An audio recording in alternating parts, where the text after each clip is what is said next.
Welcome to episode 3 of the preseason for dancers. In episode 1, we talked about what is a preseason and why dancers need to use the preseason.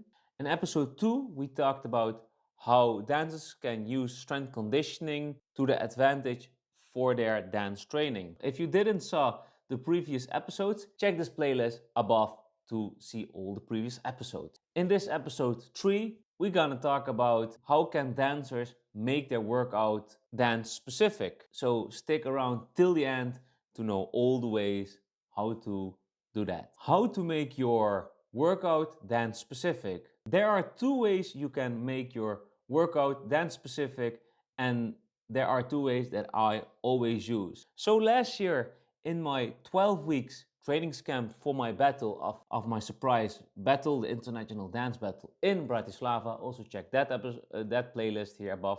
I use the following two ways. Way number one is using strength conditioning exercises that can replicate your specific dance style. In general, I'm a big fan and a big believer and supporter for people that are working out, because working out has so many benefits. You become stronger, you become mobile, you increase your endurance, and you also feel much more confident. But for dancers, specifically for dancers that are battle dancers, that are doing stage dancing, but also dancers that are teachers, so say the dancers that have a semi-career or a full-time professional career within dance, that I would advise to not just do basic workouts or basic exercises. Of course, that's better than do none of them to support your dance, but it's better to make it more dance specific. Let's grab a specific style I'm practicing at hip hop dancing.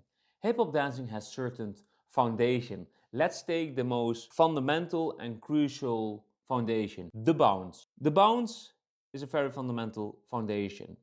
If you see it from a sports science perspective, it is a motion you use to go up and down, up and down, up and down on the rhythm of the music. This is the squat translation. And I always, like in episode 2, I talked about these 4 pillars, about strength, power, endurance, and mobility. So we're gonna use these 4 pillars to separate the squat into 4 specific exercises you can use to translate this directly to the bounce. Let's start with strength. Strength, the ability of your muscles to produce force against resistance. So we will take the global squat with a kettlebell of say like 10 kilos. You're going 4 seconds down, you hold for 4 seconds, you go 4 seconds up. That's the time under tension you use on the movement. Your joints, your muscles, and your tendons becomes stronger and get used to this movement, and this is also directly translating through the bounce. Because with the bounce, you also need to have the strength in your tendons to resist the movement, and also that you can take on the impact of the bounce, because you're going constantly up and down, so you need some strong muscles and strong joints. Pillar number 2, power. Power, ability to exert force quickly, combining strength with speed. Let's take the squat. You're going 3 seconds down, you hold for 1 second, and then you have the moment that you go explosive up. That's the power moment. This is immediately translate to the hip hop bounce, because with the bounce you're going down, you take on the force of the explosivity of the bounce, and then you directly use that power to go up. Bam. Pillar number 3, endurance. Endurance is the ability to sustain physical and or mental effort over a long period of time without giving up. It's essential how long you can keep going before fatigue forces you to stop. So you can use bodyweight squat to go to do 20 seconds of squats, just working on the squats, and then 10 seconds of active rest standing in the squats, and doing this for 10 rounds. After a couple of rounds, you will feel the burn and the fatigue in your legs, and you need to go through the mental barrier and going to train under fatigue. Mobility. the ability of your joints to move freely and effectively through their whole full range of motions, aka ROM, range of motion. Let's take this with a squat. Imagine you sitting in a deep squat with a kettlebell of 4 kilos and you're just sitting there between the 10 and 30 seconds. You're working on your ankle mobility, your knee mobility, your hip mobility, and your back, especially your lower back mobility. How do you translate this to your bounce? Because how more mobile your ankles, your knees, and your hips are, how more freely your bounce becomes and less stiffness and also less chance on injuries. Way number 2 is simulate the battle, cypher and or performances with your dance. Of course, what I was explaining, going to the gym to become stronger for your dance is crucial to not get injuries and also becoming stronger, much mobile and enhance many other physical abilities to make them better.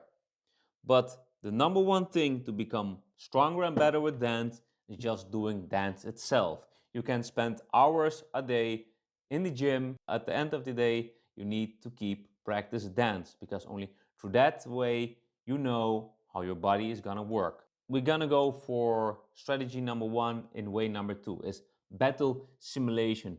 Battles are always short and intense rounds between the 30 and 45 seconds. And it doesn't matter what type of style you got and how much intensity you use. Some dances, they are really explosive and really giving them all in every round.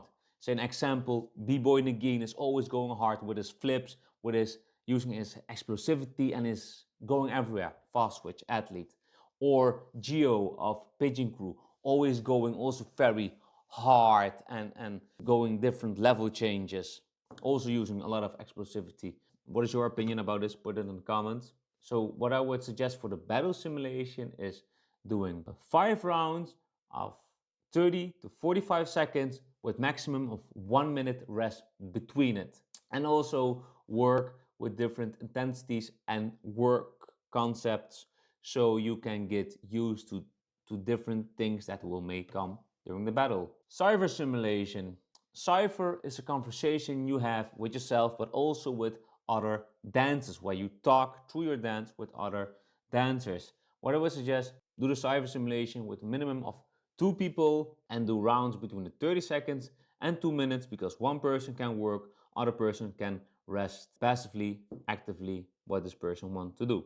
And then you're switching up. And if you do this with more dancers, then you have much more rest time and then you can check out how other dancers are doing this. Also work with different assignments like energy, dynamics, paces. That is what I would suggest. And don't forget, Cypher is there to exchange ideas and to do new things. So this can always be very uncomfortable because you are with other dancers, you feel the much more pressure. Performance simulation. A performer can do this solo or with his or her group. So imagine you have an own solo performances that can take up between the 20 minutes till up to 60 minutes. Or maybe you have a little piece of 4 minutes within the bigger theater or dance performances you have with a group and that you can focus on to that. What I would focus on is doing this. Just do 1 minute of the performances and repeat that same minute and that same part of the performances over and over again, and then add another minute of the performance you are doing. So maybe you have a piece of 4 minutes. First we go with 1 minute, then 2 minutes, then 3 minutes, and then 4 minutes of the performances, or how long it takes to complete the performances. My Kung Fu mentor, Aristos, aka the Dragonwarrior X, follow him on Instagram. He always says this to me: Stanley, your training needs to be more mentally tough than your performance itself, because with the performances, it becomes very easy, much easier. I like this quote. This is my program. At the moment, I am using both methods.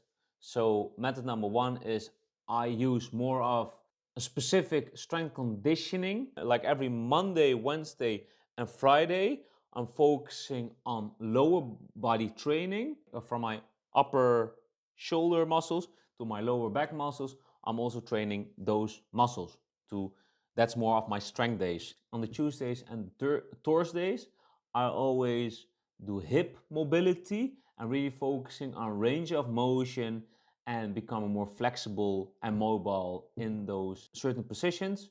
And on the Tuesdays, I do mostly weighted upper body exercises.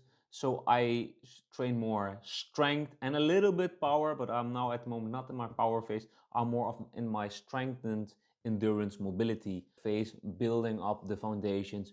And on the Thursdays, I am always working with body weights, just like pull-ups and push-ups, and also training my fingers because I'm also a floor work type of guy that does breaking and using contemporary floor work in my foundations and in my dance itself.